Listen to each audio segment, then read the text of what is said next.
তোমরা যখন তাদের থেকে পৃথক হলে এবং তারা আল্লাহর পরিবর্তে যাদের ইবাদত করে তাদের থেকে, তখন তোমরা গুহায় আশ্রয় গ্রহণ করো।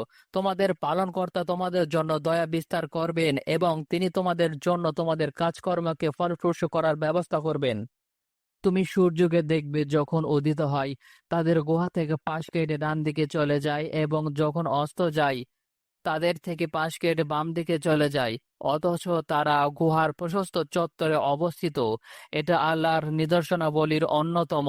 আল্লাহ যাকে সৎ পথে চালান সেই সৎ পথ প্রাপ্ত, এবং তিনি যাকে পথভ্রষ্ট করেন আপনি কখনো তার জন্য পথ প্রদর্শনকারী ও সাহায্যকারী পাবেন না।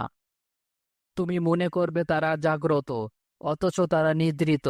আমি তাদেরকে পার্শ্ব পরিবর্তন করাই ডান দিকে ও বাম দিকে। তাদের কুকুর ছিল সামনের পা দুটি গুহাদ্বারে প্রসারিত করে। যদি তুমি উকি দিয়ে তাদেরকে দেখতে, তবে পেছন ফিরে পলায়ন করতে এবং তাদের ভয়ে আতঙ্কগ্রস্ত হয়ে পড়তে। আমি এমনিভাবে তাদেরকে জাগ্রত করলাম যাতে তারা পরস্পর জিজ্ঞাসাবাদ করে। তাদের একজন বলল, তোমরা কতকাল অবস্থান করেছ? তাদের কেউ বলল, একদিন অথবা একদিনের কিছু অংশ অবস্থান করেছি। কেউ কেউ বলল, তোমাদের পালনকর্তাই ভালো জানেন তোমরা কতকাল অবস্থান করেছ। এখন তোমাদের একজনকে তোমাদের এই মুদ্রা সহ শহরে প্রেরণ করো।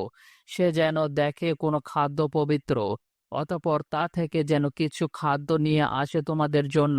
সে যেন নম্রতা সহকারে যায় ও কিছুতেই যেন তোমাদের খবর কাউকে না জানায়। তারা যদি তোমাদের খবর জানতে পারে, তবে পাথর মেরে তোমাদেরকে হত্যা করবে অথবা তোমাদেরকে তাদের ধর্মে ফিরিয়ে নেবে।